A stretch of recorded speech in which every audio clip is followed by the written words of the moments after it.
Bismillahirrahmanirrahim. Assalamualaikum warahmatullahi wabarakatuh. Alhamdulillahirabbil alamin. Assalatu wassalamu ala asyrafil anbiya'i wal mursalin wa ala alihi wa sahbihi ajmain, amma ba'du. Yang saya hormati Bapak dosen Ridho Amri dan teman-teman sekalian yang berbahagia. Pada kesempatan kali ini saya akan mempresentasikan hasil dari diskusi kelompok saya mengenai peradaban Islam di zaman Khalifah Abu Bakar As-Siddiq radhiyallahu anhu,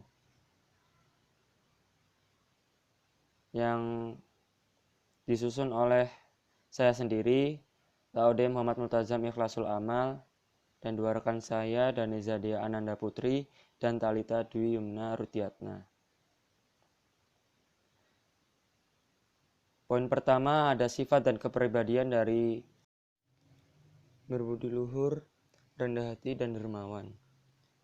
Khalifah Abu Bakar As-Siddiq radhiyallahu anhu, tatkala itu pernah beliau menyumbangkan seluruh hartanya untuk jihad di jalan Allah. Karena pada saat itu kondisi ekonomi kaum muslimin yang sedang terhimpit, lemah lembut dan pemberani. Abu Bakar As-Siddiq radhiyallahu anhu, ia merupakan sosok yang menemani Nabi Muhammad SAW yang pada saat itu sedang dikejar-kejar oleh kaum kafir Quraisy, lalu menemani Rasulullah SAW berlindung di Gua Sur selama 3 hari. Lanjut ke poin yang kedua, yakni mengenai pola pemerintahan pada masa Khalifah Abu Bakar As-Siddiq radhiyallahu anhu.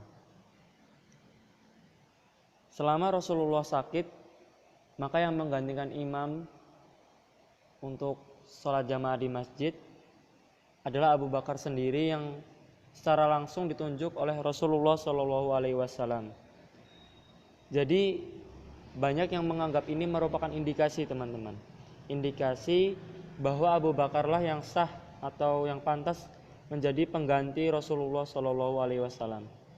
Maka segera setelah wafatnya Rasulullah SAW, para pemuka kaum Ansor dan Muhajirin melakukan musyawarah yang bertempat di Madinah, yang pada akhirnya menghasilkan keputusan bahwa Abu Bakarlah yang pantas atau sah menjadi Khalifah Islam setelah wafatnya Rasulullah SAW.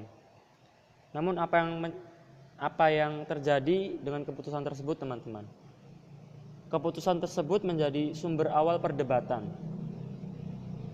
Penunjukan Abu Bakar menjadi sangat kontroversial dan menjadi sumber perpecahan pertama dalam Islam, di mana umat Islam tersebut menjadi 2 bagian.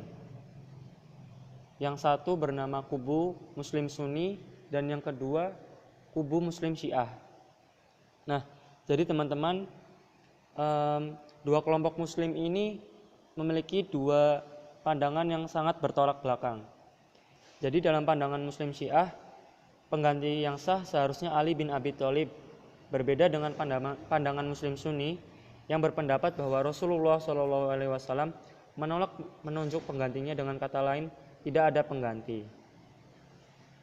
Namun setelah kontroversial dan kebenaran pendapat masing-masing kaum, Ali sendiri menyetujui atau berbaiat terhadap penunjukan Abu Bakar menjadi khalifah.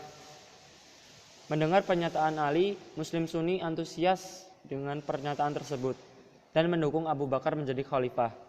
Tapi tidak dengan kaum Syiah. Mereka menolak akan pengakuan dari Ali, karena menurut mereka pengakuan tersebut merupakan bentuk kesedihan dari Ali yang setelah berbulan-bulan lalu ditinggal oleh istrinya Fatimah meninggal dunia, sehingga dia menutup diri dan tidak ingin ikut serta dalam kehidupan berpolitik. Namun akhirnya Abu Bakar tetap menerima amanah menjadi khalifah tersebut. Dalam keadaan krisis dan gawat, masalah yang muncul menjadi-jadi. Pada saat awal Khalifah Abu Bakar menjabat, sudah muncul berbagai masalah yang sangat krusial seperti munculnya para nabi palsu, terjadi pemberontakan kaum murtad, dan masalah-masalah. Lalu selanjutnya mengenai kebijakan dalam kenegaraan pada masa Khalifah Abu Bakar As-Siddiq. Jalannya kenegaraan menjadi salah satu bentuk eksistensi pemerintahan Islam. Kebijaksanaan dalam kenegaraan sangat berpengaruh terhadap perkembangan dan pola pemerintahan Islam. Kebijakan dalam kenegaraan pada masa Abu Bakar ini terdiri dari 3 bagian, teman-teman. Yang pertama yaitu mengenai bidang eksekutif pendelegasian terhadap tugas-tugas pemerintahan di Madinah. Misalnya seperti ini. Untuk pemerintahan pusat, Khalifah Abu Bakar menunjuk Ali bin Abi Thalib, Utsman bin Affan, Zaid bin Sabit sebagai sekretaris, dan Abu Ubaidah sebagai bendaharawan. Untuk daerah-daerah kekuasaan Islam yang lainnya, maka dibentuklah provinsi-provinsi, dan untuk provinsi maka pemimpinnya ditunjuk seorang amir sebutannya. Kalau di Indonesia mungkin disebut gubernur ya, tapi kalau kala itu pemerintah provinsi ini disebut amir. Lalu yang kedua ada bidang pertahanan. Mengorganisasikan pasukan yang ada mempertahankan eksistensi keagamaan dan pemerintahan.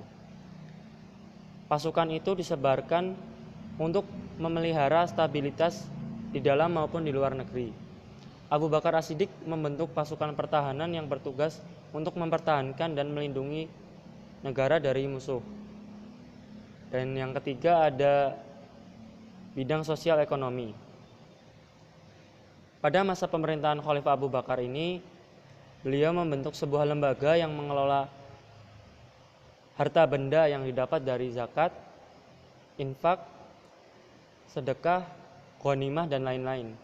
Penggunaan harta tersebut digunakan sebagai gaji pegawai negara dan untuk kesejahteraan umat sesuai dengan peraturan yang ada. Sosial ekonomi pada masa Khalifah Abu Bakar As-Siddiq ini adalah lembaga Baitul Mal, disebut dengan Baitul Mal. Lalu di samping kebijakan kenegaraan, Khalifah Abu Bakar As-Siddiq juga menetapkan kebijakan internal, teman-teman. Ada 4 kebijakan internal, yakni yang pertama, Abu Bakar menetapkan bahwa gaji untuk khalifah diambil dari Baitul Mal dengan jumlah yang mencukupi, sehingga Abu Bakar tidak perlu melakukan pekerjaan lain. Yang kedua, menetapkan jalan musyawarah sebagai pemutus perkara dan mengangkat Dewan Syuro. Abu Bakar As-Siddiq memilih Umar bin Khattab sebagai pemimpin Dewan Syuro. Jika sekarang posisi dari Umar bin Khattab sama dengan ketua Dewan Legislatif. Yang ketiga, Abu Bakar membentuk Dewan Syariah sebagai lembaga penasihat peradilan Islam yang bertugas untuk memutuskan berbagai perkara yang dihadapi oleh umat Islam. Abu Bakar juga mengangkat Umar bin Khattab sebagai perwakilan untuk wilayah Madinah. Yang keempat, dalam aspek pemerintahan dan struktur kenegaraan, Abu Bakar tetap mempertahankan kebijakan Rasulullah SAW. Abu Bakar mengutus beberapa sahabat untuk menjadi wakil khalifah di beberapa wilayah yang dikuasai negara Islam dan wilayah taklukan lainnya. Lanjut ke poin yang ketiga, yakni mengenai ekspansi wilayah pada masa pemerintahan Khalifah Abu Bakar As-Siddiq radhiyallahu anhu. Dimulai dari penyiaran Islam ke negeri Persia. Dengan kesungguhan hati, Khalifah Abu Bakar As-Siddiq radhiyallahu anhu mengadakan penyebaran Islam ke negeri Persia, di mana negeri Persia ini terletak di sebelah timur negeri Arab, teman-teman. Jadi pada waktu itu negeri Persia ini merupakan negara tetangga yang paling dekat dengan negeri Arab. Jadi Khalifah Abu Bakar memutuskan untuk memulai penyebaran agama Islam ke negeri Persia terlebih dahulu. waktu itu ibu kota Persia bernama kota Medain. Maka dikirimlah Panglima Khalid bin Walid beserta pasukannya ke negeri Persia untuk menaklukkan negeri tersebut dan mengislamkan atau mengajarkan Islam kepada orang-orang Persia. Pada waktu itu, raja yang berkuasa di negeri Persia bernama Raja Khizro. Raja Khizro Yazdarjid III. Waktu Panglima Khalid bin Walid datang bersama pasukannya, posisi Raja Khizro ini langsung terdesak mundur sampai ke daerah sekitar Sungai Efrat. Namun dalam waktu singkat, Khalid bin Walid beserta pasukannya berhasil menguasai daerah-daerah di tepi Sungai Efrat sampai ke negeri Ubulah dan diteruskan sampai ke dalaman Persia. Akan tetapi dengan tiba-tiba saat Khalid bin Walid dan pasukannya hampir saja menaklukkan seluruh negeri Persia, beliau menerima surat dari Khalifah Abu Bakar yang berisi perintah agar Panglima Khalid bin Walid ini segera berpindah tempat bersama pasukannya membantu Panglima Abu Ubaidah yang sedang bertempur melawan tentara Romawi Timur di Syria.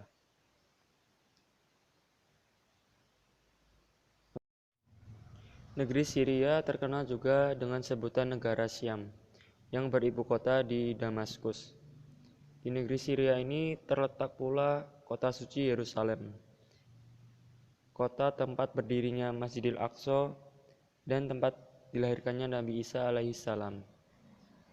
Pada zaman kekhalifahan Abu Bakar, negeri Syria ini menjadi jajahan dari negara Romawi Timur yang beribu kota di Konstantinopel.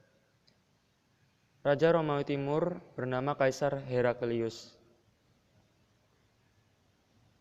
Abu Bakar berpikir hendak melanjutkan perluasan penyiaran Islam ke negeri Syria. Kita masih ingat teman-teman bahwa perluasan penyiaran Islam ke Syria ini dahulu sudah dirintis oleh Rasulullah SAW, yaitu sewaktu perang Tabuk dan pengiriman pasukan Usamah. Lalu Khalifah Abu Bakar As-Siddiq radhiyallahu anhu menugaskan empat panglima. Pada waktu Kaisar Heraklius baru bersiap-siap mengumpulkan tentaranya, Khalifah Abu Bakar As-Siddiq sudah mendahului mengirim pasukan ke Syria di bawah pimpinan 4 orang panglima yang memiliki daerah sasaran masing-masing. Yang pertama ada Panglima Yazid bin Abu Sufyan yang ditugaskan ke Damaskus. Yang kedua ada Panglima Amru bin As ditugaskan ke Yerusalem.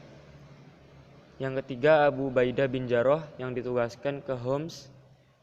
Yang keempat ada Panglima Syurahbil bin Hasanah yang ditugaskan ke Yorfan. Di antara 4 orang panglima tersebut, Abu Ubaidah bin Jarrah ditetapkan sebagai panglima terbesarnya. Khalifah berpesan agar 4 panglima itu saling membantu dan saling menolong dalam melakukan tugas suci tersebut. Setelah para panglima beserta pasukannya berangkat melakukan tugasnya masing-masing, maka terjadilah perang pada beberapa daerah dengan harapan kemenangan dan mendapat rampasan perang yang banyak. Akan tetapi makin hari makin tipis harapan kemenangan pasukan Islam itu. Kira-kira apa yang menjadi penyebab tipis harapan kemenangan tersebut? Karena arahnya yang sudah keliru, yaitu bukan lagi bertujuan suci, melainkan bertujuan mendapatkan rampasan perang yang sebanyak-banyaknya, dan masing-masing panglima bertindak sendiri-sendiri dan meninggalkan kesatuan. Karena hal itu dianggap membahayakan keselamatan seluruh pasukan Islam yang sedang bertugas di Syria, maka Khalifah Abu Bakar As-Siddiq memerintahkan Panglima Khalid bin Walid yang sedang bertugas di Persia agar segera meninggalkan Persia dan menuju Syria. Lalu kemudian dengan cepat berangkatlah Khalid bin Walid ke Syria untuk membantu dan mengatur pasukan Islam yang sedang berperang di 4 kota tersebut. Khalid bin Walid dipilih menjadi panglima besar. Khalid bin Walid beserta 1.500 pasukannya melalui padang pasir Badiatus Samawah menuju Syria dengan kecepatan yang luar biasa. Kedatangan Khalid itu membesarkan hati semua pasukan Islam yang berada di Syria. Segera mereka berkumpul dan bermusyawarah. Dalam musyawarah itu, Khalid bin Walid berpidato dengan semangat yang berapi-api membakar semangat jihad pasukan Islam.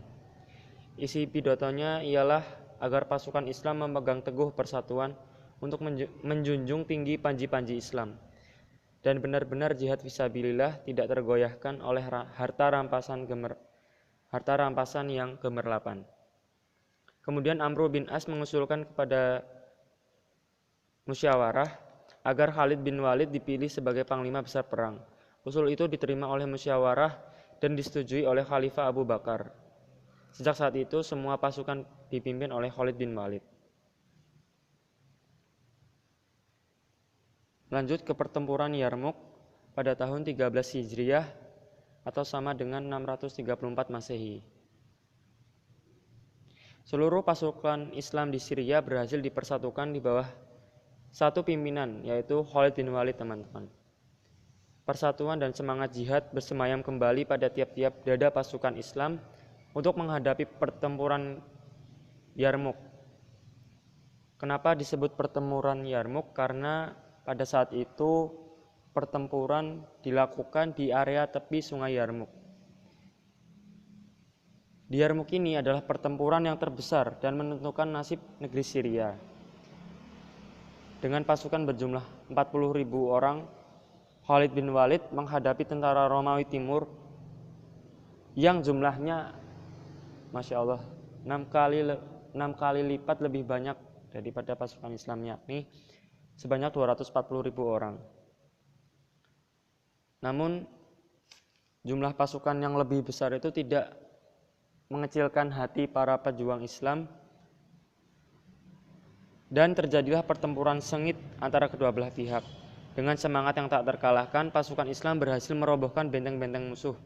Berturut-turut dapat merebut daerah Damaskus, Homs, Kudus, Halb dan sebagainya. Tentara Romawi jatuh korban sejumlah 100.000 orang. Maka dengan kecil hati mereka meninggalkan daerah-daerah yang sudah ada di tangan pasukan Islam. Lanjut ke poin yang keempat, yakni mengenai peradaban di masa Khalifah Abu Bakar As-Siddiq radhiyallahu anhu. Yang pertama mengenai peradaban keilmuan. Mengumpulkan wahyu ilahi. Ketika itu Umar bin Khattab beserta sahabat-sahabat muslim yang lain mengusulkan kepada Khalifah Abu Bakar agar wahyu Allah Subhanahu wa taala yang diturunkan kepada Nabi Muhammad SAW atau Al-Qur'an dikumpulkan dan disusun menjadi satu mushaf. Alasan usul itu ialah yang pertama, karena para penghafal wahyu Allah atau para hafidz sudah banyak yang gugur syahid di medan pertempuran. Yang kedua, wahyu-wahyu yang dituliskan di daun-daun, kayu-kayu, tulang-tulang itu mudah rusak dan menyulitkan. Maka untuk menjaga kemurnian wahyu itu, usul tersebut diterima sangat baik oleh Khalifah Abu Bakar As-Siddiq. Guna memenuhi usul tersebut, maka ditugaskanlah Zaid bin Sabit, seorang hafidz yang juga hafal seluruh wahyu tersebut, untuk mengumpulkan dan menyusun semua wahyu dari Allah Subhanahu wa taala menjadi satu mushaf. Setelah Zaid bin Sabit bekerja keras, maka terkumpullah wahyu-wahyu itu menjadi satu mushaf dengan susunan yang rapi, lalu diserahkan kepada Khalifah Abu Bakar As-Siddiq. Setelah Khalifah Abu Bakar As-Siddiq wafat, mushaf tersebut dipimpin oleh Khalifah Umar bin Khattab. Sepeninggal Umar, mushaf dipimpin oleh Hafsah binti Umar yang kemudian diserahkan kepada Khalifah Utsman bin. Lalu yang kedua mengenai peradaban hukum dan sosial. Khalifah Abu Bakar As-Siddiq radhiyallahu anhu melakukan dua tindakan. Yang pertama yaitu memberantas kaum murtad. Berita wafatnya Rasulullah SAW berakibatkan menggoyahkan iman bagi orang-orang Islam yang masih tipis imannya. Banyak orang yang menyatakan dirinya murtad atau keluar dari agama Islam. Ada yang tidak mau sholat, tidak mau zakat, bahkan ada daerah yang ingin memisahkan diri dari pemerintahan pusat di Madinah. Lalu penduduk yang masih setia tinggal di daerah Madinah Makkah dan Taif.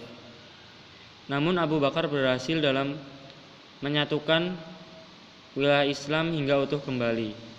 Mereka yang murtad diluruskan dan ditindak dengan tegas, sehingga mereka yang murtad kembali menaati perintah syariat Islam. Yang kedua yaitu menumpas nabi palsu.